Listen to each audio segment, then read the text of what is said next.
Khan sir को पूरी दुनिया जानती है आज के डेट में। अगर वो चाहें तो किसी का कुछ भी काम आसानी से करवा सकते हैं, इतनी उनकी पहुंच है, इतनी उनकी पॉपुलैरिटी भी है हमको लगता है। तो वहाँ से आपको कुछ उम्मीद लगा?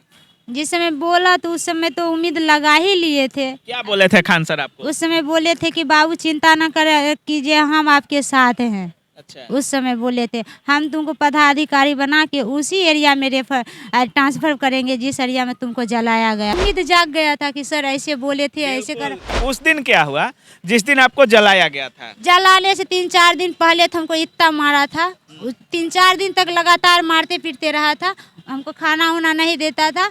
फिर आया, फिर मारने लगा था। हम बोले ना कि बाइक नहीं मिलेगा, अब हम बोलते हैं बाइक नहीं देगा, कभियो नहीं देगा। अच्छा। इसीलिए हमको जला दिया था। मतलब आप प्रशासन का दरवाजा नहीं खटखटाई? बहुत खटखटाए लेकिन प्रशासन सुना ही नहीं तो क्या करते।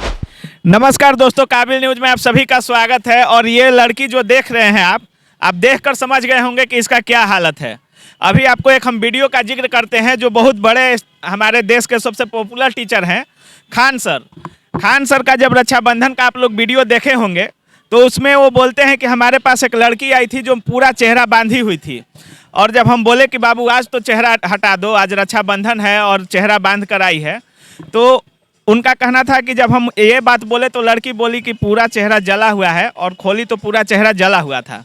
और उसके बाद सर बोले कि तुम कभी टेंशन मत लेना, हम इसका मतलब तुम्हारा पूरा समर्थन करेंगे, और ये लड़की कोई और लड़की नहीं, वही लड़की है। सबसे पहले बताइए क्या नाम है आपका? नीतू चौधरी। नीतू। ये नीतू चौधरी या कुमारी जो भी। घर कहाँ है? बेगूसराय। बेगूसराय में। तो शादी कब हुआ था आपका? 2014 में। 2014 में। हाँ। अच्छा, तो जब शादी हुआ था तो उस टाइम कितना दहेज दिया गया था? उस समय 1.5 लाख रुपया, 5 भरी जेवर। अच्छा। और बाइक नहीं दिए थे। बाइक नहीं दिए थे? कुछ सामान मतलब जो घरेलू होता है, पलंग उलंग, गोदरेज, फ्रिज, बर्तन कपड़ा लत्ता, यही सब लगभग में 1-1.5 लाख का सामान भी था। अच्छा। उस समय दिया गया, जिसमें मेरे पापा 1 लाख रुपया 1,45,000 रुपया हम तिलकाए थे। तिलक 5,000 रुपया कम दिए थे। 5,000 रुपया कम देने के कारण वो लड़का बाराती लेके आया तो घर पे नहीं आया। 5,000 रुपया खातिर कहीं दूर बाराती लगा दिया था। अच्छा। कि 5,000 रुपया दीजिएगा तो आपके घर पे बाराती लगेगा, नहीं तो लौट जाएंगे। फिर मेरे पापा के पास उस दिन पैसा नहीं था, किसी से कर्जा लेके दिए होंगे, तब बाराती द्वार लगा था मेरे घर पे। सुन सकते हैं, दहेज प्रथा के लिए कभी मानव श्रृंखला बनता है, कभी प्रोटेस्ट होता है, कभी कुछ होता है कि दहेज मुक्त भारत बनाना है, दहेज मुक्त बिहार बनाना है, लेकिन एक लड़की का बारात रोक दिया जाता है कुछ किलोमीटर दूर कि 5,000 रुपया और लेकर आओगे तभी तुम्हारे द्वार पे बारात जाएगा। इसके आगे फिर आए, शादी करके ले गए। खाना उसको ना मीट चावल चाहिए, तो खाना ऑर्डर पहले कर देता। अच्छा। कि हमको मीट चावल मतलब चाहिए। भोजन में, बारात के भोजन में मीट चावल उस दिन चाहिए। भी बहुत ज्यादा झगड़ा किया, इतना झगड़ा किया शादी के टाइम में मत पूछिए। अच्छा। फिर उस खाना में उस दिन पूरी सब्जी बुनिया तड़का पोला था। मतलब खाना के लिए भी हुआ। खाना और के लिए जब भी आप हुआ उसके घर गई तब आपके साथ क्या हुआ? जब हम उसके घर गए, वहाँ पे जब मेरी गाड़ी लगी तो उस समय मेरी सासू माँ, ननद, गोतनी, मतलब जो भी है, उस समय हम पहचानते किसी को नहीं थे। तो बहुत सारी लेडीज़ निकली, उसमें 2 लेडीज़ बहुत ज़्यादा बोल रही थी। उस समय हम घोघट में थे, फिर भी घोघट से देख रहे थे। तो मेरी ननद, मेरी सासू माँ इतना गलिया रही थी कि लड़की के यहाँ से वापस करो, हम लड़की का नहीं रखेंगे। गाली देने का कारण क्या था? गाली देने के कारण था मतलब मीट नहीं खिलाए थे, खस्सी का मीट नहीं खिलाए थे, अब बाइक नहीं दिए थे उस समय। मतलब मोटरसाइकिल जो तिलक में तय हुआ था वो आप लोग नहीं दिए? मिला था 5,000 रुपया दे के बाराती को किसी तरह घर लाया गया था। अच्छा। मेरे घर, इसीलिए उसमें इतना गया। मेरा भाई के खींच लिया कॉलर पकड़ कर मारने के, मेरा भाई भागले रह गया। मेरे पास फिर दोबारा नहीं आया कि मेरी बहन के साथ वो क्या कर रहे हैं। फिर ऐसा स्वागत आप कभी किसी शादी में नहीं देखे होंगे कि दुल्हन जब जाती है ससुराल में तो उसका गालियों से स्वागत किया जाता है। गाली से स्वागत इसलिए किया जाता है कि उसका बाप मीट नहीं खिलाया है बारातियों को, इसलिए गालियों से स्वागत होता है। और उसके भाई तक को मारा जाता है कि मोटरसाइकिल उसका बाप देने में सक्षम नहीं था। तो फिर परस के बाद 6 बजे गाड़ी लगी थी, परस के 12-1 बजे अंदर किया था हमको। और उसके बाद रात में मेरी गोतनी के मार रही थी तो हम हाथ पकड़े तो उसको छोड़ के मेरे को मारा। ये जलाया क्यों गया आपको? जलाया ही मोटरसाइकिल के लिए, मारता पीटता था, खाना पीना नहीं देता था, बोलते थे तो बोलता था जाओ पैसा मांग के लाओ, जाओ बाइक मांग के लाओ, ये लाओ वो लाओ। अब बाइक के पैसा मेरे पापा देने के लिए तैयार, बाइक भी देने के लिए तैयार थे, यहाँ तक कि बाइक के पैसा भी ले लिए, फिर भी उसका बाइक मेरे पापा के पास बाकी था। अच्छा, मतलब बार बार पैसा देने के बाद भी बाइक से ज्यादा पैसा दे दिया गया था, फिर भी उसका बाइक बाकी रह गया। हाँ, फिर भी बोलता था बाइक नहीं दिया। बाइक देने के लिए पापा मेरा तैयार हुए कि आइए हम बाइक देते हैं आपको। और उस समय बोला कि नहीं हमको पैसा दे दीजिए, पैसा कम, हम गाड़ी निकालेंगे किस्ती पे। तो गाड़ी निकाला, यहाँ तक कि LIC में जमा करने के लिए उसके पास पैसा नहीं रहता था, तो हमसे बोलता था, मम्मी के बोलते थे पापा चुरा, कुछ रुपया रहता था 4000 5000 ऐसे कर कर उसको रुपया देते, न जाने की दहेज से ज्यादा रुपया ना हुआ। डिटेल में शॉर्ट में बताइए, उस दिन क्या हुआ जिस दिन आपको जलाया गया था? जलाने से 3-4 दिन पहले तो हमको इतना मारा था, 3-4 दिन तक लगातार मारते पीटते रहा था, हमको खाना वाना नहीं देता था, फिर आया फिर मारने लगा था। हम बोले ना कि बाइक नहीं मिलेगा, अब हम बोलते बाइक नहीं देगा, कभियो नहीं देगा। अच्छा। इसीलिए हमको जला दिया था, मतलब मिट्टी के तेल डाल के पकड़ के जला दिया था उसे। कौन कौन पकड़ा था आपको? मेरा हस्बैंड, मेरी सासू माँ, ननद, दोनों तीनों रूम में थी, और सब बाकी बाद मतलब जैसे गेट के बाहर होता वहीं पे सब खड़े लोग थे, मतलब सब लोग उस खड़े घर थे? के वो अकेले जलाया है या सभी लोग मिलकर? सब लोग मिल के जलाए, मतलब कोई तो पकड़े हुए, तो कोई तेल डाले, कोई माचिस फेंके, अच्छा। सब हुआ ना, सब मिलित आ ही न गया। अब कोई देख रहे तो वो भी तो आ गया, उसको भी देखना तो भी नहीं चाहिए, उसको जो अगर अच्छे रहते तो किसी को बोलते क्यों तो जलाते इतना हैं। कुछ हो गया, आप प्रशासन का दरवाजा नहीं खटखटाई? बहुत खटखटाए, लेकिन प्रशासन सुना ही नहीं, तो क्या करते हम? कोई नहीं सुना? नहीं, यहाँ तक कि नीतीश कुमार जी का एक जनता दरबार लगता है ऐसे लोगों के लिए। पोस्ट किए, नीतीश सरकार के पास भी हम पोस्ट किए, मुख्यमंत्री के पास भी हम आवेदन पोस्ट किए, वो आवेदन का कॉपी अभी तक मेरे पास है। और अभी तक आपको कोई कॉल मैसेज नहीं आया? कोई कुछ भी नहीं, वहाँ उधर से कोई रिप्लाई नहीं, कहीं से नहीं। DM ऑफिस, SP ऑफिस और DIG ऑफिस, 70 मेरा आवेदन छिटा हुआ है, किसी ना कोई ऑप्शन नहीं। पता है क्यों? क्योंकि वो पैसा दे दे के हर एक चीज़ को दबा दिया जाता है। इस पीड़िता की दर्द आप सुन सकते हैं।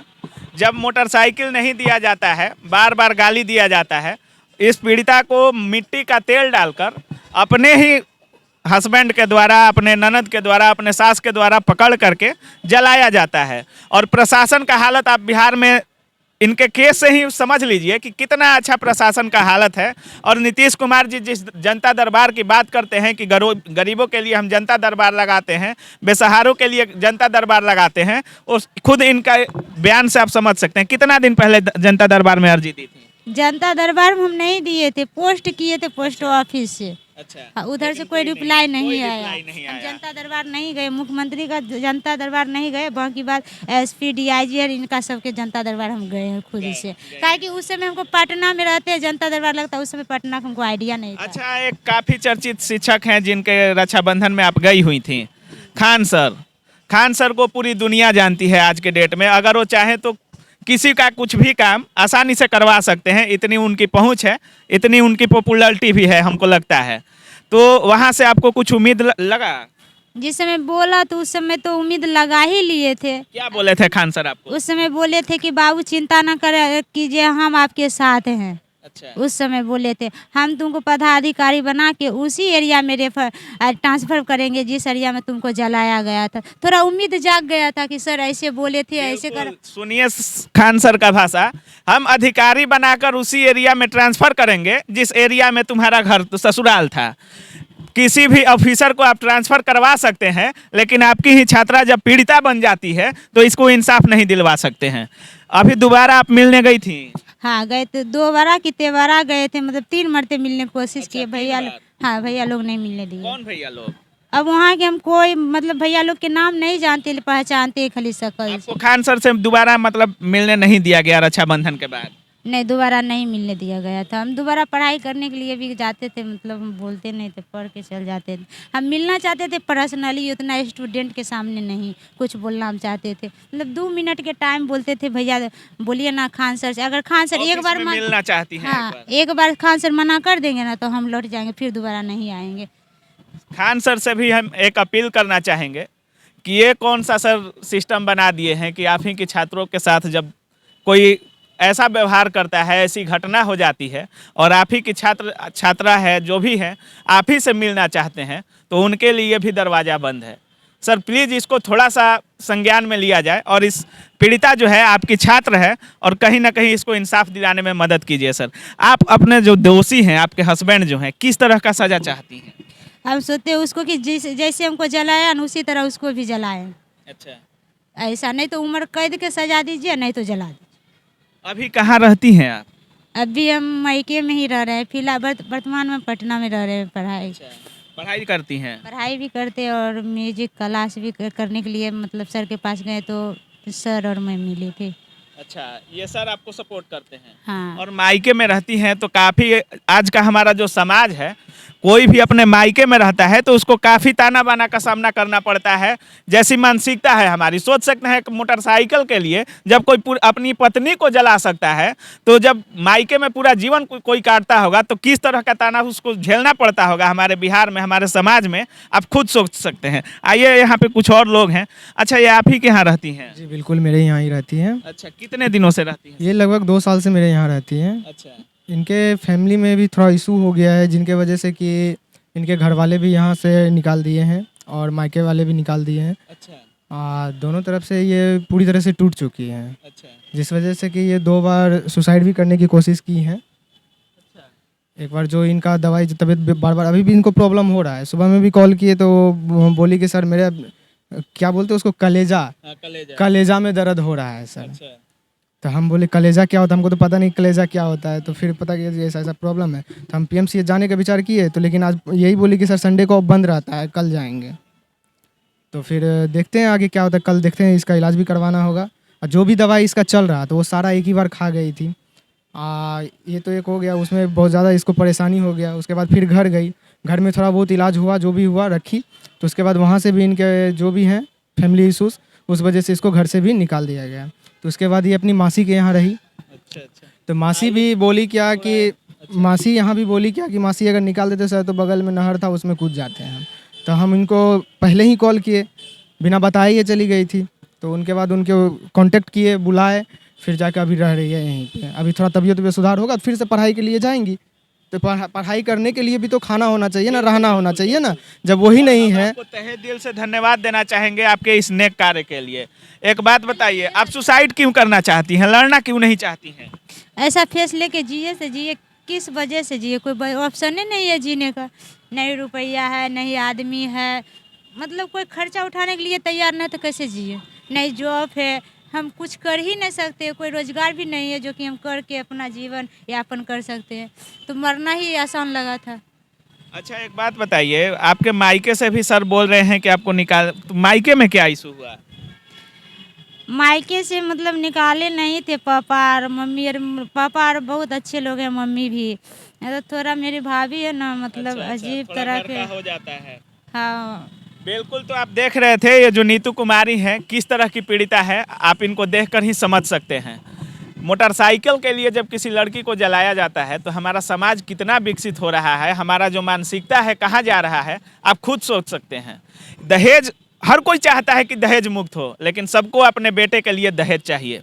हर कोई चाहता है कि हम दहेज नहीं दे बेटी को, लेकिन हर किसी को बहू दहेज वाली चाहिए। बहू सुंदर होनी चाहिए, बहू ऐसी होनी चाहिए, पढ़ी लिखी होनी चाहिए, रोजगार वाली होनी चाहिए। सर कहीं ना कहीं हम दहेज के कीड़ा में, ऐसे इस जंजाल में हम खुद पड़े हुए हैं कि हमको इससे निकलना दुर्लभ हो जाता है।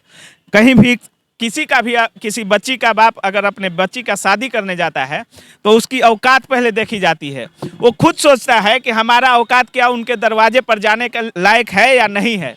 तो आप खुद सोचिए, हमें दहेज मुक्त भारत चाहिए, दहेज मुक्त बिहार चाहिए, या हमें दहेज चाहिए? आज जो आंसू ये लड़की बहा रही है, आज हम लोगों का देन है, हमारे समाज का देन है, हमारे बिहार का देन है, देश का देन है कि ये दहेज के लिए इसके पूरे शरीर को जला दिया गया है और आज इस हालत में ये लड़की है।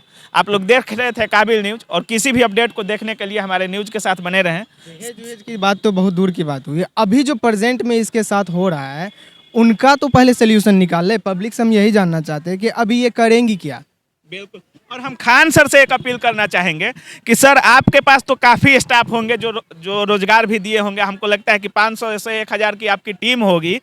सर प्लीज़ थोड़ा सा रोजगार दे दीजिए। मतलब भैया लोग थे ना, हम बोले थे ये मैटर कि हाँ, तो बोले लड़की लोग के यहाँ पे नहीं रिक्स लिया जाता है, लड़की लोग का रोजगार नहीं दिया जाता है। हाँ, यहाँ पे नहीं दिया जाता, ऐसे भैया लोग बोले थे। हम बोले थे ये बात, काम के विषय में हम बात बिल्कुल। किए थे। हम सरकार से भी अपील करना चाहेंगे कि ऐसी जो पीड़िता है, जो एसिड अटैक है, दहेज के लिए जो पीड़िता बन जाती हैं, कृपया उनको नौकरी में हर चीज़ में आरक्षण दीजिए, और हो सके तो कहीं ना कहीं एक छोटा ही जॉब सही, एक छोटा जॉब दे दीजिए कि वो अपना जीवन यापन कर सके। जय हिंद।